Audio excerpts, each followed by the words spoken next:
இந்த செய்தியை உங்களுக்காக வழங்குவது யூரோ குரூப் மலேசியா.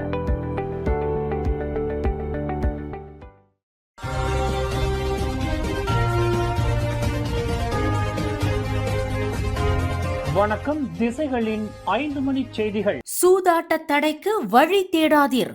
முஸ்லிம்கள் சூதாடுவதை தடுக்க கவனம் செலுத்துங்கள். சனுசிக்கு ராம் கர்பால் பதிலடி.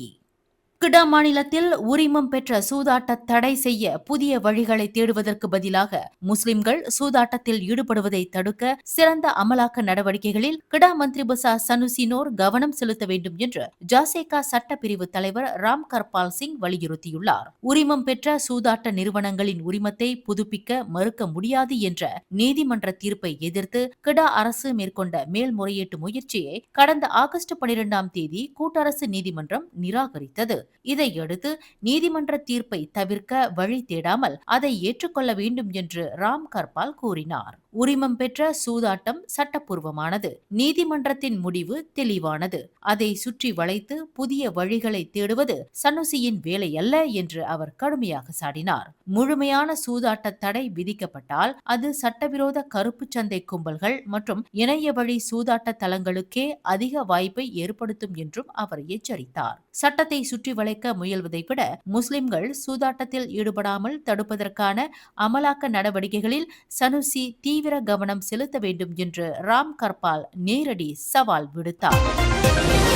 நாட்டின் 69வது சுதந்திர தின கொண்டாட்டங்களை ஒட்டி தொழிலாளர்களின் பாதுகாப்பு, திறன் மேம்பாடு, வேலை வாய்ப்பு மற்றும் சமூக நலனை மேலும் வலுப்படுத்த மனிதவள அமைச்சர் தீவிர நடவடிக்கைகளை மேற்கொண்டு வருவதாக மனிதவள அமைச்சர் டத்துஸ்ரீ ரமணன் ராமகிருஷ்ணன் தெரிவித்தார். இன்று மதியம் புத்ராஜயா மனாரா பர்கேசோவில் நடைபெற்ற ஆகஸ்ட் மாத கசுமா மாதாந்திர கூட்டம் மற்றும் சுதந்திர தின மாத கொண்டாட்டத்தையொட்டி தேசிய கொடிகளை வழங்கும் நிகழ்வில் கலந்து கொண்டு உரையாற்றுகையில் மனிதவள அமைச்சர் டத்துஸ்ரீ ரமணன் ராமகிருஷ்ணன் இதனை தெரிவித்தார். பர்கேசோவின் மை ஃபியூச்சர் ஜாப்ஸ் தளம் மூலம் நடப்பு ஆண்டு ஜனவரி முதல் ஆகஸ்ட் 14 வரை 1,17,733 வேலை தேடுபவர்கள் பணியமர்த்தப்பட்டுள்ளனர். நாடு முழுவதும் 4,393 வேலை வாய்ப்பு மற்றும் தொழில் பாதுகாப்பு திட்டங்கள் நடத்தப்பட்டதன் மூலம் 2,02,951 காலி பணியிடங்கள் அடையாளம் காணப்பட்டுள்ளன. மேலும் 710 மில்லியன் ரிங்கிட்டுக்கும் அதிக மதிப்பிலான பேஸ் பொருளாதார மீள்திறன் திட்டம் சுமார் 86,000 தொழிலாளர்களுக்கு சமூக பாதுகாப்பு, திறன் பயிற்சி மற்றும் வேலைவாய்ப்பு வாய்ப்புகளை வழங்கும் என்பதை அமைச்சர் டத்துஸ்ரீ ரமணன் குறிப்பிட்டார். My Futures Jobs portal dia sekarang ada hampir 202,000 peluang pekerjaan untuk dimanfaatkan di sana. Sudah banyak program yang kita laksanakan untuk rakyat. Sekarang kita perlu tunjukkan hasilnya. Siapa yang telah kita bantu, apa perubahan yang berlaku, bagaimana kehidupan mereka menjadi lebih baik. சிங்கப்பூருக்கு தினமும் பணிக்கு செல்லும் சுமார் 4,50,000 மலேசியர்களின் சமூக பாதுகாப்புக்கான பர்கேசோ பயணிகள் திட்டமும் விரைவில் நாடாளுமன்றத்தில் தாக்கல் செய்யப்பட உள்ளதாக அவர் கூறினார். தொழிலாளர்களின் வாழ்க்கையில் நேர்மறையான மாற்றத்தை ஏற்படுத்தி பாதுகாப்பான வேலைவாய்ப்பு சூழலை உருவாக்குவதே கசுமாவின் இலக்கு என்றும் டத்துஸ்ரீ ரமணன் வலியுறுத்தினார். பேரா மஞ்சோங் கடற்பகுதியில் கடல் வழியாக சட்டவிரோதமாக குடியேறிகளை கடத்தி வந்த கும்பலை குறிவைத்து புகிட் அமான் போலீஸ் தலைமையக குற்றப்புலனாய்வு துறை நடத்திய பின்தாஸ் அதிரடி நடவடிக்கையில் 108 பேர் கைது செய்யப்பட்டுள்ளனர். கைது செய்யப்பட்டவர்களில் கடல் படகோட்டிகள், உதவியாளர்கள் மற்றும் கரையோர கண்காணிப்பாளர்களாக செயல்பட்டதாக நம்பப்படும் 5 இந்தோனேசிய ஆடவர்களும் ஆவணங்கள் இன்றி பயணித்த 103 இந்தோனேசிய குடியேறிகளும் அடங்குவர். இவர்களில் குழந்தைகளும் இருந்ததாக புகிட் அமான் போலீஸ் தலைமையகத்தின் குற்றப்புலனாய்வு துறை CID இயக்குனர் டத்துகுமார் முத்துவேல் வெளியிட்ட ஒரு அறிக்கையில் தெரிவித்துள்ளார். மஞ்சோங் கடற்பகுதி மற்றும் பந்தாய் ரமீஸ் பகுதியில் மேற்கொள்ளப்பட்ட இந்த நடவடிக்கையில் சந்தேக நபர் ஒருவரின் உடை மற்றும் பயண பெட்டியில் இருந்து 5.8 கிலோ ஷாபு போதைப் பொருளும் பறிமுதல் செய்யப்பட்டது. ஒவ்வொரு குடியேறியிடமும் 800 முதல் 1,800 ரிங்கிட் வரை கட்டணம் வசூலித்து அவர்களை போம் படகுகள் மூலம் கடல் வழியாக மலேசியாவுக்குள் அல்லது வெளிநாடுகளுக்கு கடத்தியதாக ஆரம்ப கட்ட விசாரணையில் தெரிய வந்துள்ளது என்று டத்துகுமார் குறிப்பிட்டார். இந்த கும்பலுக்கு எதிராக சட்டவிரோத குடியேறிகள் கடத்தல், சட்டவிரோத குடியேற்றம் மற்றும் போதைப்பொருள் கடத்தல் உள்ளிட்ட சட்டங்களின் கீழ் விசாரணை நடைபெற்று வருகிறது என்று டத்துகுமார் தெரிவித்தார்.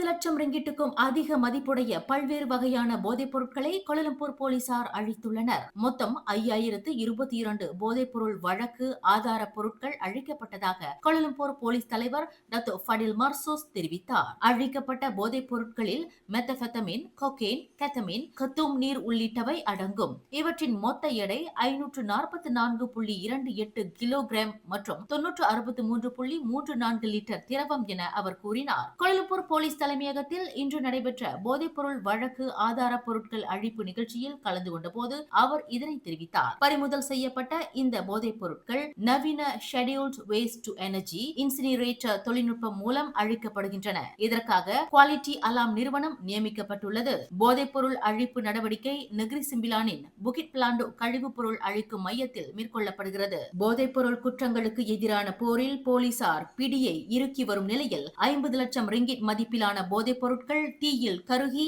அழிக்கப்பட்டன. சுபங்ஜயா ஸ்ரீ வரதராஜ பெருமாள் ஆலயத்தின் 40வது ஆண்டு பொதுக்கூட்டம் கடந்த ஞாயிற்றுக்கிழமை கடும் வாக்குவாதத்தால் சலசலப்புக்குள்ளானதை தொடர்ந்து ஆண்டு கூட்டம் வேறொரு தேதிக்கு ஒத்திவைக்கப்பட்டது.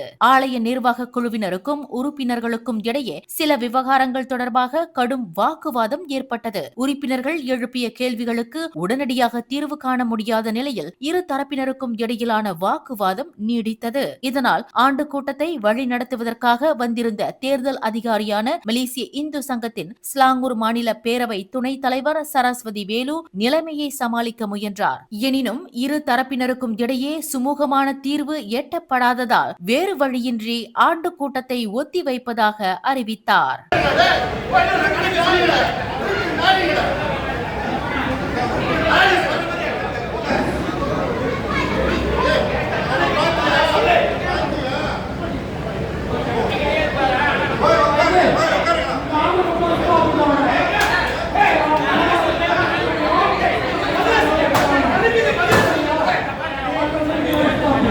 பின்னர் செய்தியாளர்களிடம் பேசிய சரஸ்வதி வேலு ஆண்டு கூட்டத்தை மீண்டும் நடத்துவதற்கான புதிய தேதியை ஆலய நிர்வாகத்தினர் முடிவு செய்வர் என்று தெரிவித்தார். ஸ்ரீ வரதராஜ பெருமாள் ஆலயம் சுபங்ஜயாவோட 40வது ஆண்டு பொதுக்கூட்டத்திற்கு மலேசிய இந்து சங்கத்தை தேர்தல் அதிகாரியாக நம்ம அழைச்சிருந்தாங்க. ஸோ இன்றைக்கு பார்த்தீங்கன்னா சுபங்ஜயா வட்டார பேரவையிலிருந்து திரு புகழேந்தி வந்திருந்தாங்க. அதே மாதிரி தேசிய பேரவையிலிருந்து தேசிய கௌரவ பொருளாளர் திரு இரா பெருமாள் மற்றும் ஸ்லாங்கூர் மாநில ஆலய பகுதி திரு அழகேந்திரன் அவர்கள் எல்லாம் இந்த தேர்தலில் நடத்துறதுக்காக வந்திருந்தோம். ஆனால் உறுப்பினர்கள் 103 உறுப்பினர்கள் வந்திருந்தாலும் அவர்களுடைய ஆதங்கங்கள், அவர்களுடைய பல கேள்விகளுக்கு விடை கிடைக்காததால் இன்றைய ஆண்டு கூட்டம் அடுத்த வரும் தேதிக்கு ஒத்தி வைக்கப்பட்டுள்ளது. தேதி மிக விரைவில் அவங்க உறுப்பினர்களுக்கு அறிவிப்பாங்க. மலேசிய இந்து சங்கம் தேர்தல் அதிகாரியாக வந்திருந்தாலும் வந்திருந்த உறுப்பினர்களுக்கு ஒரு சில ஆலோசனைகளையும் அறிவுரைகளையும் முடிந்தவரை நம்ம எடுத்து கூறியிருக்கிறோம். நிச்சயம் அவர்கள் பின்பற்றி அடுத்த ஆண்டு கூட்டத்தை மிக விரைவில் நடத்துவார்கள் என்று பெரிதும் எதிர்பார்க்கின்றோம். என்பமே சொல்ற எல்லோரும் வாழ்க திருச்சிற்றம்பலம். ஆண்டு கூட்டம் ஒத்திவைப்பதாக வெளியிடப்பட்ட அறிவிப்பை தொடர்ந்து புதிய தேதியில் ஆண்டு கூட்டத்தை மீண்டும் நடத்துவதற்கான வழி திறக்கப்பட்டது. அதனைத் தொடர்ந்து ஆலய பொறுப்பாளர்கள், உறுப்பினர்கள் மற்றும் தேர்தல் அதிகாரிகள் கலைந்து சென்றனர். சலசலப்புடன் தொடங்கிய ஆண்டு கூட்டம் மீண்டும் நடைபெறும் என்ற எதிர்பார்ப்புடன் நிறைவுக்கு வந்தது. ஷாலாம் வட்டாரத்தில் பள்ளி ஒன்றில் ஏற்பட்ட பகடியை தொடர்ந்து 3ஆம் படிவ மாணவரை தாக்கியதாக கூறப்படும் 17 வயது மூத்த மாணவர் ஒருவர் போலீசாரால் கைது செய்யப்பட்டுள்ளார். கடந்த வாரம் பள்ளியில் நடைபெற்ற இந்த சம்பவத்தில் தாக்குதலுக்கு உள்ளான 3ஆம் படிவ மாணவரின் கழுத்து பகுதியில் காயம் ஏற்பட்டதுடன் அவரது செவித்திறனும் பாதிக்கப்படும் அபாயம் ஏற்பட்டுள்ளதாக தெரிவிக்கப்பட்டுள்ளது. மாணவர்களிடையே ஏற்பட்ட பகடியே இந்த சம்பவத்திற்கு காரணமாக இருக்கலாம் என்று ஸ்லாங்கூர் போலீஸ் தலைவர் டத்தோ ஷாசலி கஹார் தெரிவித்தார். கைது செய்யப்பட்ட மாணவர் பின்னர் போலீஸ் பிணையில் விடுவிக்கப்பட்டாலும் விசாரணை தொடர்ந்து நடைபெற்று வருகிறது. மேலும் பலரிடம் வாக்குமூலம் பெறப்பட்டுள்ளது. மருத்துவ அதிகாரியின் அதிகாரப்பூர்வ அறிக்கை கிடைத்த பின்னரே மாணவரின் காயத்தின் உண்மையான தன்மை குறித்து தெரிவிக்க முடியும் என்று ஷாசலி கஹார் கூறினார். இவ்வழக்கு குற்றவியல், மிரட்டல் மற்றும் காயம் ஏற்படுத்திய குற்றங்களின் கீழ் விசாரிக்கப்படுகிறது என்றும் அவர் விளக்கினார்.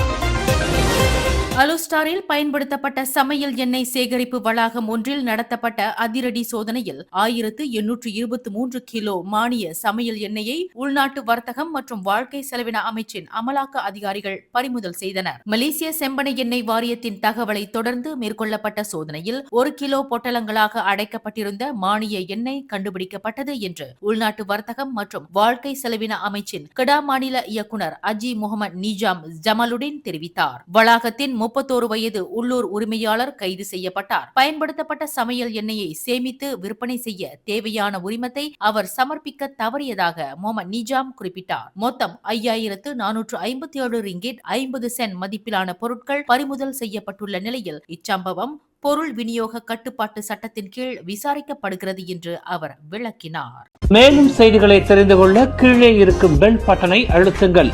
உங்கள் மகிழ்ச்சியை வெளிப்படுத்த லைக் மற்றும் ஷேர் செய்யுங்கள். தொடர்ந்து திசைகளோடு இணைந்திருக்க சப்ஸ்கிரைப் செய்யுங்கள்.